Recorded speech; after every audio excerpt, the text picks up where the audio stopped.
Guys, so I'm coming back to you guys with an update on everything. So basically right now I just started my summer class for math, so I'm gonna try to get that out the way. I'm signed up for fall for the chemistry, biology. Biology is going to be hybrid, so some online, some offline.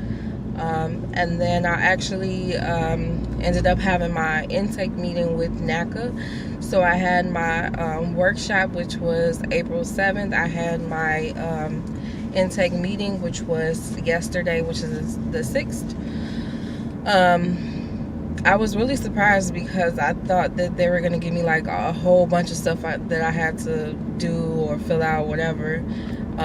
It kind of took a little bit longer than expected, but I had showed up late, so that was fine. She actually worked past the appointment time, which was actually good, even though she had she said she had like a remote counseling that she had to do, but basically, like, the remote counseling is, she said, is not even you talking on the phone. It's basically you uploading your paperwork and giving her basically something to do during that time that she's focusing on your file. So if it's an hour, she's sitting up there focusing on your file for an hour. So that's what a remote counseling is. It's not necessarily you guys talking on the phone or nothing like that. But I was really surprised. Like, she was trying to actually submit my paperwork like that day, and I'm like, no, I'm not ready. It's still some stuff that like the letters of explanations, like I only had 2 of those written up, and she wanted letters of explanations for like an old car loan that I had that was paid off. She wanted one for a medical, one for a late payment, and then they have one where you do you give it's like a letterhead to address like all the addresses that you've stayed at, like from what point in time or where you currently stay. There's another one that is for like lists of different names that you might have on your credit report. So I don't have a list of different names. It just shows like my name with my middle initial, and that's that. So that's pretty simple. So I actually ended up doing all of that. I've taken care of all of those letters except for the address ones and the name one. So I have to write those up. But the other ones I did. What else? And I told her the amount that I was looking for. I'm looking for a really small amount of money. Like, I'm not looking for $100,000 house. Like, no, I'm just trying to get something that I can pay off, rent it out, and get me my big home that I do want that costs $100,000+. So she was like, that was very, smart of me to actually, do something that costs less. And the area that I'm looking in, a lot of the houses are ranging from 40 up till 80. You can get a nice decent house. So previously a year ago, I went through this process with the bank. I had got a pre-approval, and the process, I see how differently it is, because you can't actually get a pre-approval or actually qualify to buy a house until you actually go through and submit all your documents. I actually went through Fifth Third, and I went through Quicken Loans, and basically it was just like, oh, you call up the mortgage department and you're like, hey, I want to get a pre-approval. They basically ask you some questions. It takes about like 15 minutes, and you got a pre-approval letter, and bam, there you go look for a house.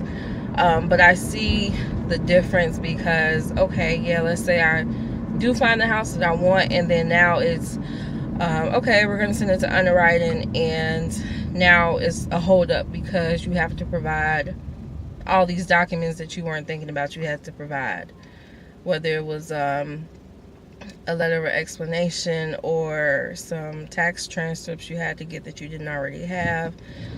So I can see why this program is a little bit more better than actually going through like a regular bank or something like Quick Loans, because when you get on the phone with them, they don't ask you to provide anything. Quicken Loans, they give you like a little website where you go upload your information, but that's after the fact that they didn't giving you a pre-approval to go look for a house. So basically, she was asking me like, oh, you know, when do you think you'll be ready? And I'm like, about 3 to 6 months. I did want to try to move before they started back school, just because I don't want to have to pay. Well, first, I don't want them to have like this whole not so good feeling about going to a whole nother school after they started a school somewhere else.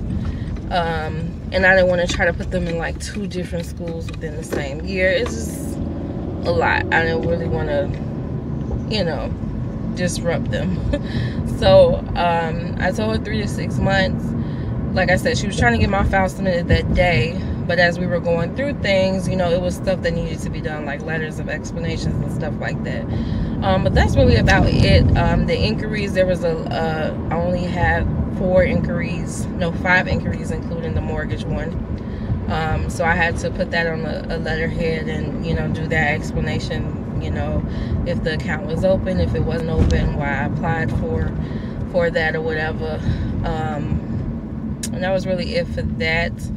So it was actually a good meeting. Like I said, I thought they were going to give me like this long list of stuff, but majority of it is just, you know, letters to be wrote or whatnot. They also give you the amount that you're qualified for, and you know how much you would have to have in your account or whatnot. So mine's was $2,000 that they wanted me to have into my account. So like the plan that I'm doing now with myself is that I'm trying to pay off debt and I'm trying to save at the same time, and we'll see how it works. With me working the other jobs with the Amazons and stuff like that. So you could see in previous videos that, you know, I gave you a look at how the Amazon thing works and, you know, how I'm doing that and whatnot. But yeah, so I'm just going to try to grind it out for these next 3 months. My next meeting is in August 17th. So at that point, I'm going to try to have a lot of my debt paid down, at least have the $2,000 saved.